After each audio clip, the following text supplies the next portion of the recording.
OpenAI just dropped Sora, their new text-to-video AI tool. And while the internet's buzzing, I feel like something's missing from all those shiny announcement videos you've already seen today. I want to go beyond the basics. Beyond the Sora is out. Generate cool clips, headlines, and really dig into what OpenAI hasn't been shouting from the rooftops. There are controversies, hidden constraints, regional issues, artist backlash, and rumors about what's going on behind the scenes. Even reviewers like Marquez Brownlee, who got an early peek, are calling it horrifying and inspiring at the same time. That's not exactly the safe PR spin you'd expect, right? Let's start with what we officially know. OpenAI rolled Sora out on December 9th, 2024. If you're in the US, or most countries, as they say, you can use it if you're subscribed to Chat GPT Plus, which costs $20 per month, or Chat GPT Pro, $200 per month. Plus, folks get around 50 videos per month at up to 720p and 5 seconds long, while Pro subscribers can generate up to 500 priority videos per month. Go for up to 1080p resolution 20-second durations, and even have up to 5 concurrent generations. Pro users can also create unlimited relaxed videos that won't count against their credits, as long as they don't mind waiting when the service is busy. But here's where things start getting interesting. Sora isn't available everywhere, specifically if you're in the UK, Switzerland, or the European economic area. You're out of luck, at least for now. Why, according to multiple reports and rumors that have popped up online in the last 24 hours, OpenAI, probably dealing with complex compliance challenges related to data protection laws and the Digital Services Act in Europe. Some leaked memos mention that OpenAI's internal compliance teams are still scrambling to make sure Sora meets regulatory standards.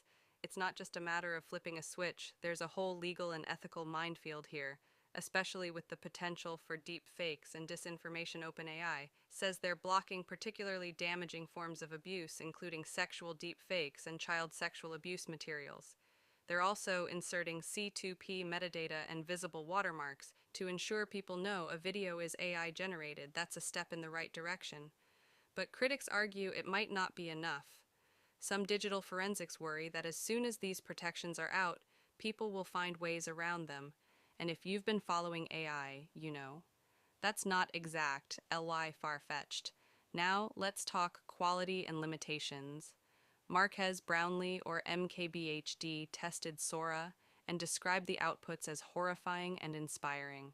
On one hand, you can get these incredibly lush, cinematic landscape stylized scenes, reminiscent of stop motion or cardboard craft worlds, and all sorts of artistic effects.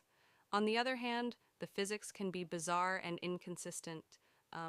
Objects, morphing, people, flickering strangely, gravity-defying logic, and just this overall uncanny valley vibe. It's as if Sora is great at producing dreamy, surreal visuals, but stumbles when it comes to consistent realism over longer time frames. This inconsistency ties in the technical underpinnings. Sora uses diffusion-based models, starting from noise and refining frame by frame. It's computationally heavy and energy-intensive. Some folks online are raising questions about its environmental footprint. Just like we saw with large-scale text models, running these video generations at scale could be a massive energy drain.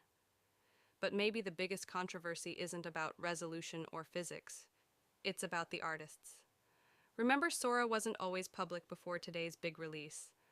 A select group of artists and creators got early access. OpenAI claims they voluntarily participated to help refine Sora, but about 2 weeks ago, a group of these artists calling themselves PR puppets actually leaked the Sora tool public before the official launch. Why they accused OpenAI of using their unpaid labor to improve the tool and artash its image. They argue OpenAI was leveraging their creativity to train and refine the model without proper compensation or attribution. This kicked off a mini firestorm. Artists said they're not just free R&D units and want meaningful reinvestment and transparency. They criticized OpenAI for creating a narrative that welcomed them as collaborators while ignoring their real concerns about their work being used as mere training fodder. OpenAI's response was that hundreds of artists shaped Sora's development and participation was voluntary, but that didn't really calm the backlash. In fact, just within the last day, new essays popped up online from these artists, an entire collection called Art in the Cage of Digital Reproduction. They're pushing the debate forward, asking for real compensation, and a say in how their work and styles are used to train future AI models. Also, not everything is as open as it seems. According to various Reddit threads and Discord discussions, some quite recent OpenAI isn't super transparent about credit consumption. Sure, they give you a breakdown in their official documentation. For example, a 5-second 4008 video might cost around 20 credits, while a 20-second 1081 might run you 2000 credits. But users are already complaining that these numbers don't reflect how quickly credits disappear when you experiment with multiple variations, loops, or complex animations. Some are claiming their credits vanish faster than anticipated, suggesting maybe there are hidden multipliers or just poor communication around how credits are tallied. Speaking of complexity, SORA's moderation policies are another gray area. The official line is strict. No harmful content, no realistic portrayals of public figures that could mislead. But how does that moderation actually play out in practice? Rumor has it that certain prompts, especially those referencing known celebrities or politicians, either get auto-rejected or produce weirdly generic outputs that hint at heavy invisible guardrails. Some prompts might even break SORA's internal logic, suggesting OpenAI is relying on an evolving, still imperfect moderation framework. Despite all these lurking issues and controversies, OpenAI is moving full steam ahead. They've upgraded from the earlier version of SORA in February to this new SORA Turbo that's significantly faster. They're planning more tailored pricing early next year, which suggests they're eyeing different user segments, maybe agencies, production houses, or even big studios.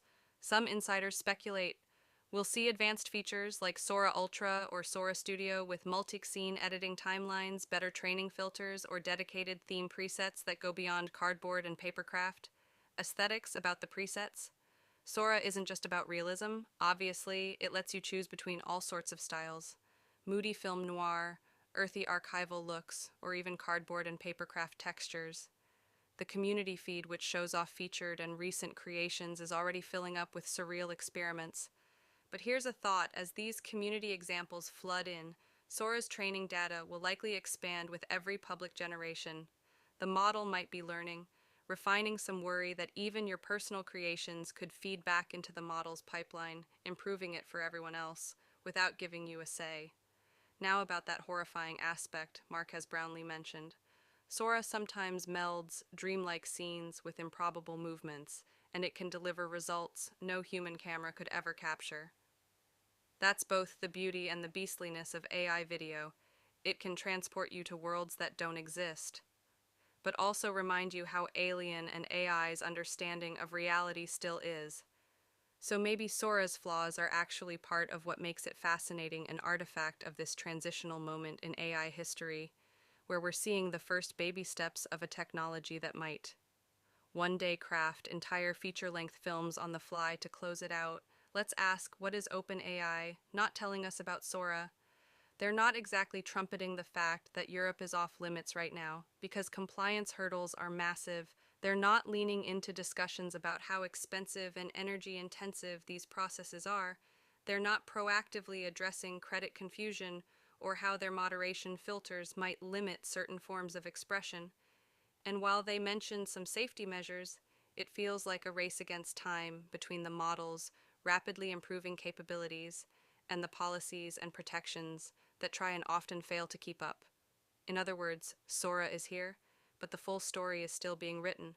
So before you dive headfirst into generating your own 20-second cinematic clips or mixing a jungle into a lunar view, remember that we're all part of a massive experiment. The lines between creator and consumer, collaborator and test subject are blurred. OpenAI. SORA may be the cutting edge right now, but we're still figuring out what this cutting edge can do and what it might cut through before we even realize what's happened. That's it, guys. Let me know what you think in the comments. Are you excited, worried, intrigued, or all of the above? Have you tried yet? Or are you stuck on the sign up page due to heavy traffic?